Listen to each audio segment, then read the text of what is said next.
So here's the back door, and all looks reasonably well, although I'm sure you can tell the actual door itself isn't actually straight. And it's rather strange because there was a door here before and I asked for a door of the same size. Now this part here is supposed to be entirely glass. Well, that's solid, so something's gone a bit wrong there. But even more so is what the hell is all this? I asked for a door of the same size and we've actually got one of the narrowest doors that I've ever seen, and it's very difficult to get in on my crutches. It's virtually impossible, so I'm going to have to take it very carefully here, so bear with me. Now this is where the prettiness ends. This is what we have at the moment. Now I will be sending this to JB, and guys, I want you just to do a quick assessment for me here on the state of this, which apparently, according to your company, is ready to plaster. I have some misgivings about this being plastered at the moment. So JB, can you tell me how any of this is fit for plastering? Also, although your claim is that the washing machine can go here no problem, I haven't been advised that it is illegal for me to put a tumble dryer at this height, and it will actually slightly obscure the electricity meter. That wasn't really a problem to me, but I didn't realise that the moisture made it illegal. Apparently it does. Now this is supposedly the door into my study. Now, as you can see, the roof is collapsing already, but that's no surprise, because if we look up here, you can see that the main joists of the roof are just held onto this tiny thin bit of wood here. That is all that's holding up the roof all along that bit. There's no lintel, and this is the finish for the edge of the door. How about that for sexy? Okay. So we've got real problems there, and it's difficult to film it because so much of the roof is falling down now. Now here we have got some of the insulation that the guys have been using, and which they've left here, but unfortunately, because they've put it down, it's so heavy I can't actually move most of it. But look what it's done to your lovely new floor, guys.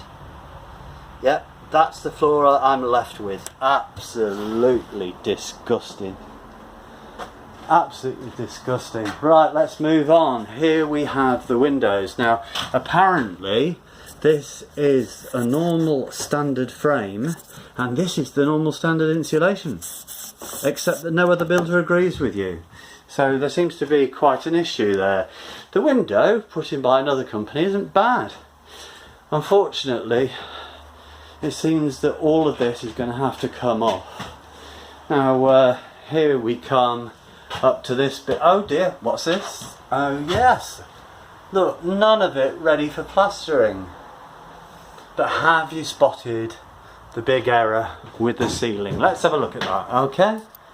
Now, as you can see, the panels have been put up so they're running from left to right, which is the same direction as the beams, which means they've got very few screws, and the screws that have been put in have been sunk so deeply that actually it's already moving, and as you, I don't know if you can make out from here, but it's already bowing there because there is insufficient support for it. They should have been put up completely the other way round, but now we have a bowing, potentially collapsing ceiling.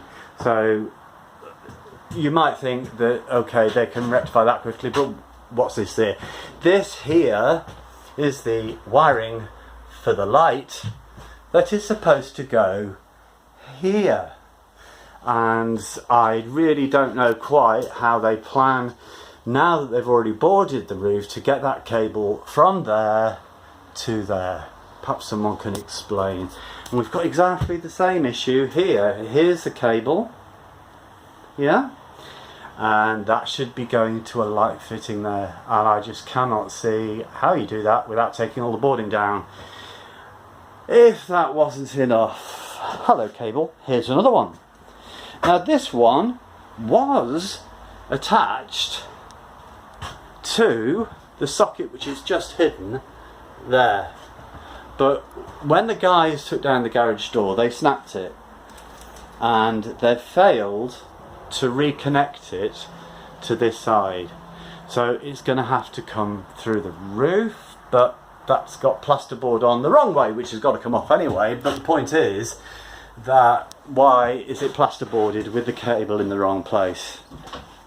Now here's the wall that you guys have built, and there's nothing wrong in the wall itself, but you don't seem to have any plan for the proper insulation of it, and I don't know about this area, but those are the battens that have been used. This apparently is how you mount electrical sockets. I think I might dispute that slightly, but you may have already spotted the major problem, which is these cables. Now I'm told that any builder knows that cables cannot just go behind this stuff, but they need to have special trunking. Now I assumed that the builders would have the knowledge to know whether to trunk. Unfortunately this means that all this wall, all that wall have got to come down, because the wire behind them is unprotected. At this point I should point out that according to other builders, also according to trading standards, and also according to the building standards website, this does not meet building standards. None of it. It does not meet basic building standards. It's not safe to work in.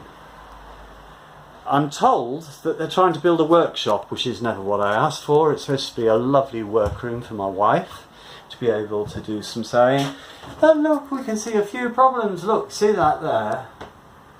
And look, here it bows down, and there it goes back up again. This is just falling apart. I don't know really what's going on with any of that. And that's where the radiator should go. So, and this boarding here, which has been left to complete the job, unfortunately is all now warped and therefore unusable, unless I'm going to have warped walls everywhere. So Chris, Rob, take a look and tell me what is good about any of this. This is just a bit too much ventilation with no proper plan for it. And you know, what's that hole all about? Because I really don't know. Now I'm trying to be light-hearted about this, but I can't tell you how fucking angry I am. I am absolutely fuming. 10 weeks work, and the contract date ended over a week ago. We've had one man on site for 5 days and 2 men on the other day and a half that they were here. And this is what we've got to put up with. Now, anyone who thinks that this is standard progress for completion after a 10-week contract has been broken, and not to be worried about it, and all they've said is going to happen is that someone's going to come and skim all over this.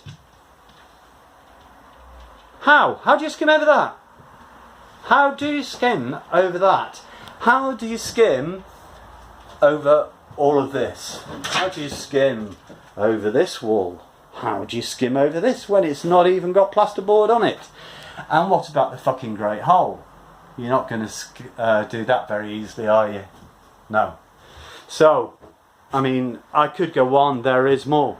There is more, like, for example, the state of this cabling here, which is where the new door should be, and this socket, which was in the other room, just hanging there. No plan for it. It's just hanging there. JB, if you're proud of this, if you're happy with this, I want you to send me a message to say that this is exactly right, because then I will share it with the world and say this is what JB think is a good job after 10 weeks, after breaking a contract, and I don't know what else to say really. But guys, it's up to you now. If you think any of this is satisfactory, then tell me, because I will tell the world too that you think that. Okay, I think that'll do for now. I've tried not to swear too much. I apologise if there was any swearing there, but